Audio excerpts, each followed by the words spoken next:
چاہے کسی قسم کا معاملہ ہو، سر فہرست جو ہے وہ علماء ہی ہوتے ہیں، چاہے وہ تحقیق کا میدان ہو یا پھر قربانیوں کا میدان ہو، علماء ہی میدان میں ہوتے ہیں۔ یہ اس میں تو کوئی دو رائے ہے ہی نہیں ہے کہ نمائندہ صرف اور صرف اہل سنت کے علماء ہی ہیں۔ لیکن یہاں پر میں دو چیزیں مزید آپ کے سامنے رکھنا چاہوں گا کہ ایک ہے الحاج اویس رضا قادری صاحب اور ان کے علاوہ کچھ اور نعت خواں بھی۔ میں یہاں پر فرق یہ کرنا چاہوں گا کہ الحاج اویس رضا قادری صاحب یہ وہ نعت خواں ہیں کہ جو بڑے بڑے قد آور علماء میں پڑھ چکے ہیں اور بارہا پڑھ چکے ہیں، بڑے بڑے قد آور جو مشائخ ہیں ان میں پڑھ چکے ہیں اور بارہا پڑھ چکے ہیں، لیکن ابھی تک میری نظر، بلکہ آپ بھی تھوڑی سی اس پہ جو ہے وہ سوچئے گا ضرور، کہ جو مضبوط تنقید ہوتی ہے وہ ابھی تک اویس رضا قادری صاحب پر ہوئی نہیں ہے۔ اس کی وجہ یہ ہے کہ جس انداز میں ان حالات میں بڑی احتیاط کے ساتھ قدم اٹھا کے چل رہے ہیں اور جس انداز میں یہ مسئلے کے رضا کا دفاع کر رہے ہیں، شاید یہ انہی کا ہی خاصہ تھا نعت خوانوں میں۔ علماء تو پھر اپنی مثال آپ رکھتے ہیں نا، فی الوقت ہم نعت خوانوں کی بات کر رہے ہیں، لیکن جو حضرت نے فرمایا ہے کہ نعت خواں اہل سنت کے نمائندہ نہیں ہے، بالکل ٹھیک ہے، وہ نعت خواں نمائندہ نہیں ہے کہ جو فاسق معلن ہیں، وہ اہل سنت کے نمائندہ بالکل بھی نہیں ہے کہ جو داڑھی منڈے ہیں، جنہوں نے پینٹ شرٹ ڈالی ہوئی ہے، میوزک کے ساتھ بھی نعت خوانی کر رہے ہیں، لڑکیوں کے ساتھ تصویریں بھی کھنچوا رہے ہیں، نماز کا کوئی پتہ نہیں، شرعی مسائل سے وہ واقف ہی نہیں ہے،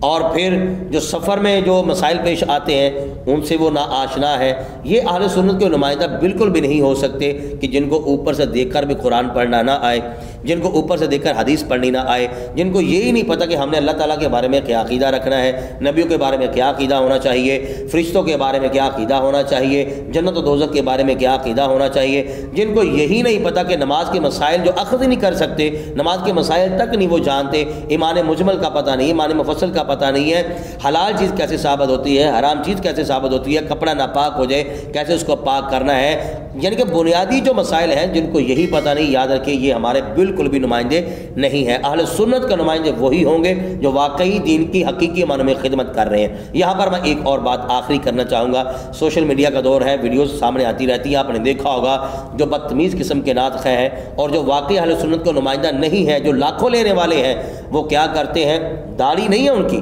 لیکن محب اہل بیت ایسے بنے ہوئے ہیں، آ کر ان علماء پر تنقید کرتے ہیں کہ جو سال ہر سال سے حدیثیں جو ہے وہ بیان کر رہے ہیں، شرعی مسائل بیان کر رہے ہیں، قرآن کے مسائل بیان کر رہے ہیں، عقائد و نظریات لوگوں کو بتا رہے ہیں، مسئلے کے رضا کا پرچار کر رہے ہیں، دفاع کر رہے ہیں، حضور علیہ الصلوۃ والسلام کی ختم نبوت پہ پہرا دے رہے ہیں، کام کر رہے ہیں دین کا، ان کی ساری خدمات دینیا کو سائڈ پر کرتے ہوئے ایک فاسق معلن انسان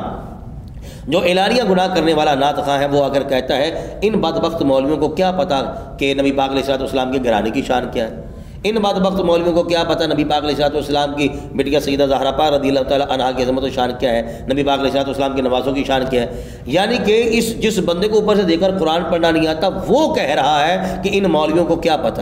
یعنی کہ جو سال ہر سال سے پڑھا رہے ہیں ان کو نہیں پتہ چلا، اور جو لاکھوں لے کر اپنا عشق ظاہر کر رہا ہے وہ کہتا ہے ان مولویوں کو کیا پتہ۔ یہ نعت خواں ہیں جن کو ہم نے بگاڑ کے رکھا ہوا ہے، یہ نعت خواں ہیں جو بالکل بھی دور دور تک اہل سنت سے ان کا کوئی تعلق نہیں، اور یہی وجہ ہے کہ جب ان کے پاس دین ہی نہیں، ان کو اپنے عقائد و نظریات کا علم ہی نہیں ہے، تو پھر یہ وہ اشعار لے آتے ہیں جو سپورٹ کرتے ہیں رافضیوں کی، وہ اشعار لے آتے ہیں جو عقائد و نظریات روافض کے ہوتے ہیں، اس سے پھر معاملات خراب ہوتے ہیں، علماء سامنے آتے ہیں، اختلافات پھر جو ہے وہ جب معاملات بڑھتے ہیں پھر کہتے ہیں جناب مولوی مخالفت کرتے ہیں، وہ ایمان بچاتے ہیں۔ الحاج اویس رضا قادری صاحب جو ہے، میں یہاں پر بس آخری بات اس لحاظ سے کرنا چاہوں گا کہ اگر ہلکا پھلکا کو معاملات کسی نہ کسی جگہ پہ ہو جاتا ہے، اگر ہو گیا تو یہ بھی قبلہ حضرت نے ساتھ میں بیان کر دیا کہ الحاج اویس رضا قادری صاحب قبلہ علامہ خادم حسین رضوی صاحب رحمۃ اللہ علیہ کے ہاتھ بھی چوم رہے تھے۔ یہ ہاتھ چومنا اس بات کی دلیل ہے کہ اگر کہیں نہ کہیں ہو بھی جائے تو یہ با اخلاق بھی ہیں، با کردار بھی ہیں، اہل سنت کے علماء سے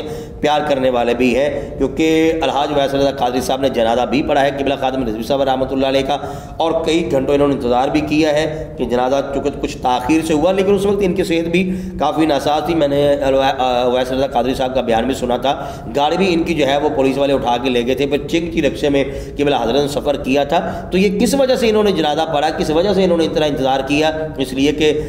قبلہ علامہ خادم حسین رضوی صاحب رحمۃ اللہ علیہ یہ اللہ کے ولی ہیں، اور اتنے بڑے عاشق رسول، اتنے بڑے عاشق رسول کہ شاید جو کام انہوں نے کیا اب صدیوں تک ایسا کوئی کام کر نہ سکے۔ عوامیت کے جو سادہ سادہ بندے تھے انہوں نے ان کو بھی بتا دیا کہ عشق رسول کہتے کس کو ہے۔ قبلہ حضرت جب ہم سے بچھڑے ہیں اور یقین کیجیے انتہائی افسوس اور دکھ ہوا، یہ خلا شاید اب کبھی پورا نہیں ہوگا۔ دل سے دعا ہے کہ امیر المجاہدین قبلہ خادم حسین رضوی صاحب رحمۃ اللہ علیہ، اللہ تعالیٰ ان کے درجات بلند فرمائے۔ جو خلا پیدا ہو چکا ہے اور جو انہوں نے دکھ دیا ہے نا،